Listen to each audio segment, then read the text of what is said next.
Hello दोस्तों, कैसे हैं आप सब। आज की हमारी कहानी है परिवार। कोमल के घर में उत्सव का सा माहौल था। कोमल और उसके सास ससुर फूले नहीं समा रहे थे। आज ही यूपीएससी का परीक्षा फल घोषित हुआ था। कोमल के एकमात्र पुत्र अमन ने सफलता के परचम लहरा दिए थे।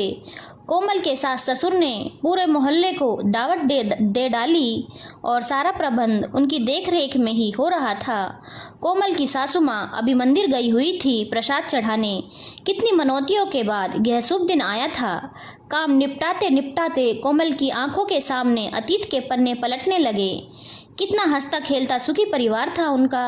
माँ जी, बाबूजी, कोमल, राजेश और उनका पुत्र अमन, सब कुछ कितना अच्छा चल रहा था। मगर पता नहीं हंसते खेलते परिवार को किसकी नज़र लग गई। एक दिन कार्यालय से आते समय राजेश की बाइक दुर्घटनाग्रस्त हो गई और दुर्घटना स्थल पर ही उसने दम तोड़ दिया। माँ बाबूजी के ऊपर तो जैसे दुखों का पहाड़ टूट पड़ा और कोमल, उसकी तो जैसे दुनिया ही उजड़ गई। जैसे तैसे राजेश का क्रियाक्रम संपन्न किया गया। एक तो दुख की घड़ी, उस पर से घर खर्चे की भी समस्या मुँह बाए खड़ी हो गई। बाबूजी की पेंशन भी बहुत मामूली थी। कुछ समझ में नहीं आ रहा था कि क्या किया जाए। फिर दिल कड़ा करके कोमल ने निर्णय ले ही लिया और झिझकते हुए माँ बाबूजी के पास नौकरी करने की इच्छा व्यक्त की, ताकि अमन की पढ़ाई, घर का खर्चा भी सुचारू रूप से चल सके। कुछ देर तो माँ जी और बाबूजी भी सोच में पड़ गए। बाबूजी की पलकें भीग गई। उन्होंने स्नेह से कहा, बेटा, मैं ज़्यादा तो कुछ नहीं कर पाऊंगा, पर मेरी पेंशन कम से कम इतनी तो है ही कि मैं तुझे और अपने पोते को 2 वक्त की रोटी खिला सकूं। तू बाहर जाकर कहाँ दर दर भटकेगी। फिर माँ जी ने ही बाबूजी से कहा, कर लेने दो इसे नौकरी। यह भी अपने बच्चे का पालन पोषण अच्छी तरह से अपने अनुसार कर सकेगी, साथ ही इसका दिल भी लगा रहेगा। मुझसे इसका उदास चेहरा और देखा नहीं जाता। फिर बाबूजी ने भी स्नेह से सिर पर हाथ रखते हुए नौकरी की अनुमति दे दी। एक दिन कोमल कार्यालय से घर आई तो घर के दरवाजे के पास वाली खिड़की से आती आवाजें सुनकर वहीं रुक गई। अंदर शायद लता बुआ आई थी। भाभी, विधवा बहू को इस तरह नौकरी के लिए बाहर भेजने की क्या जरूरत थी। अरे जमाना बहुत खराब है। कल को कुछ ऊंच नीच हो गई तो कहीं मुंह दिखाने लायक नहीं रहोगी। अरे जवान हैं, कब पैर फिसल जाए क्या भरोसा। भाई, जो थोड़ी बहुत पेंशन मिलती है उसी में गुजारा कट जाता। 2 टुकड़े खाती और पड़ी रहती अपने बच्चे के साथ आराम से, और साथ में तुम्हारी कुछ मदद भी हो जाती। वह तो सुबह सुबह सज सवर के ऑफिस चली जाती होगी और तुम बेचारी रसोई में पिसती रहती होंगी। अभी भी मैं आई तो तुम चावल पका रही थी। अरे भाभी, मैं तो कहती हूँ इसके पर काटो, वरना फुर से उड़ते देर नहीं लगेगी। फिर पूरी जिंदगी सर धुनती रहोगी। एक तो वैसे ही इतनी मनहूस है कि मेरे भतीजे को खा गई, उस पर से अब न जाने यह नौकरी का कौन सा फितूर सवार हो गया है। किरण बुआ बोल तो दबी जबान में रही थी, पर फिर भी आवाज बाहर तक आ रही थी। कोमल कांप कर रह गई। अपने बच्चे के भविष्य को संवारने के लिए इस नौकरी के रूप में एक अवसर मिला था, वह भी हाथ से गया समझो।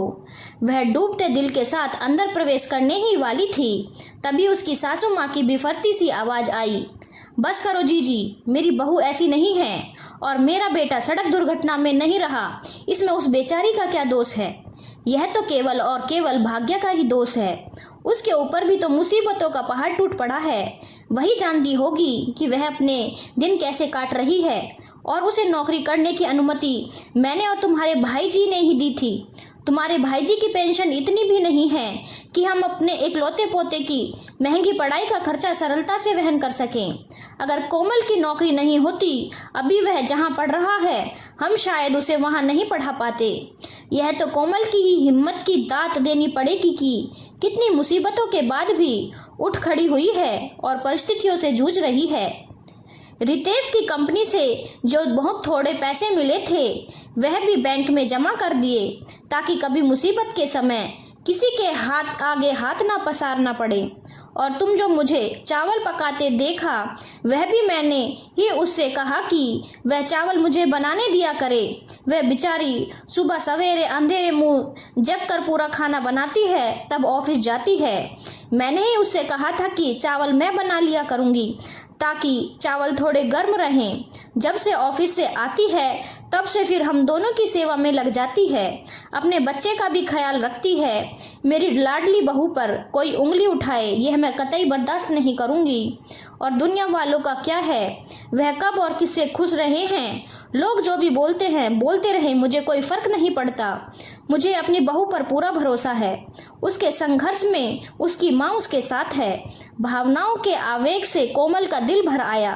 भीगी पलकों के साथ उसने हौले से दरवाजा खोलकर अंदर प्रवेश किया और किरण बुआ के पैर छुए।